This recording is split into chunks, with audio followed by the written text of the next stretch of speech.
Last time we have already talk about stated main idea, di mana penulis itu menuliskan main idea-nya di dalam paragraf yang dia berikan kepada readers. Sekarang we are going to talk about unstated main idea, which is the opposite of stated main idea. Okay, what is unstated? Unstated means not written. Apa maksudnya di sini not written? Berarti si penulisnya tidak menuliskan secara jelas main idenya di dalam teks yang dia tulis atau dia berikan kepada pembaca. Jadi apakah kalau begitu main idenya tidak ada? Bukan berarti main idenya tidak ada.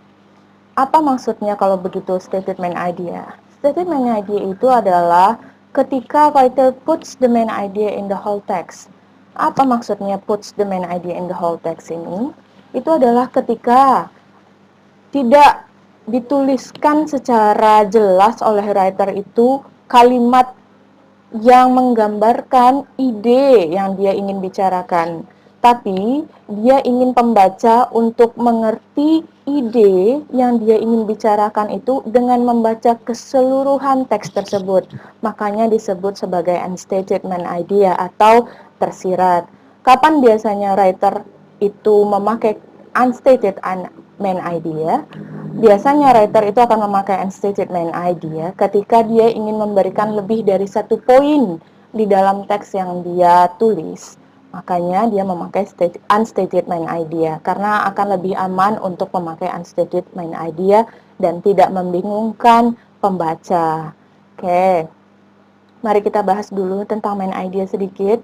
Kemarin saya sudah bilang, main idea itu adalah what the writer wants to talk about, berarti apa yang ingin dibicarakan oleh writer kepada si pembaca. Bagaimana cara menemukan inti dari bacaan tersebut, apa yang ingin dibaca oleh apa yang ingin disampaikan oleh si writer tersebut, itu adalah pertama dengan melihat general idea-nya. Apa sih yang dibicarakan oleh si writer itu, yang mana kalimat yang menggambarkan kalau si writer tersebut membicarakan mengenai topiknya. Nah, yang kedua, bagaimana caranya? Jika seandainya kita itu menemukannya bukan stated main idea atau main idea-nya itu secara tertulis, tapi adalah unstated main idea yang tidak tertulis oleh si writer, maka paling pas sekali caranya adalah dengan summary. Kemarin saya sudah sebutkan, summary itu bisa digunakan untuk menemukan main idea. Summary itu adalah kesimpulan dari keseluruhan paragraf. Ketika kita tidak mempunyai main idea yang stated atau yang dituliskan, salah satu cara kita adalah dengan mensummary atau meringkas atau menyimpulkan keseluruhan paragraf yang kita baca. Itu adalah untuk unstated main idea. Nah, stated main idea itu sentences-nya ada yang menyimpulkan keseluruhan paragraf. Sementara untuk unstated main idea itu kita perlu untuk meng-create atau menciptakan sentences itu sendiri. Kita harus menciptakan general idea dari writers itu sendiri berdasarkan pemahaman yang kita dapat dari teks tersebut. Oke, lanjut. Oke, sebenarnya unstated main idea itu it's there di sana, but it's not really there. Itu enggak sebenarnya ada di sana. Nah, apa maksudnya yang seperti itu? We cannot see it in the text. Kita tidak bisa melihat main idea itu di dalam teks secara tertulis, maksud saya di sini. Kita tidak bisa melihatnya secara tertulis karena si writer tidak menuliskannya secara gamblang. Tapi we can understand it through the text. Jadi kita bisa mengerti, oh ini loh sebenarnya yang ingin dibicarakan oleh si writers itu dengan cara kita melihat keseluruhan dari teks tersebut dan kita pahami teks tersebut. Oke, bagaimana caranya kita menemukan unstated main idea ini? Balik lagi, what does the writer want to say to us? Apa sebenarnya yang ingin dibicarakan oleh si penulis? Nah, kemarin saya sudah membicarakan sedikit mengenai stepnya ya. Sekarang saya akan ulang lagi step tersebut.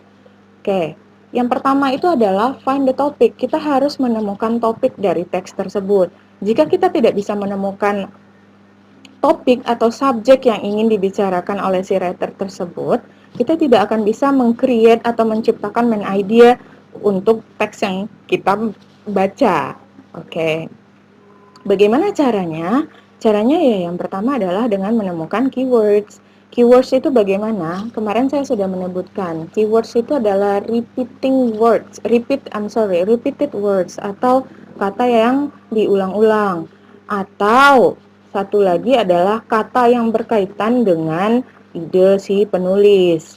Misalkan seperti itu adalah keywordsnya. Tidak selalu kata itu diulang, tapi kata itu saling berkaitan. Itu pun bisa menjadi keywords. Yang kedua, what is it about the keywords? Ada apa dengan keyword tersebut? Nah, itulah yang akan membantu kita untuk meng-create kalimat dari topik tersebut. Oke, saya akan memberikan contoh untuk unstated main idea ini. Mari kita lihat. Carefully, I pulled my jacket more tightly around my body. Even the thick sweatshirt I was wearing didn't help. The tip of my nose was cold and my finger felt too frozen to type. I looked longingly at my portable heater but didn't want to use it because I was afraid I'd leave it on by accident. Sighing to myself, I began to type but stopped when I could almost see my breath in the air. Enough for today, I said to myself. I'm headed home. Okay.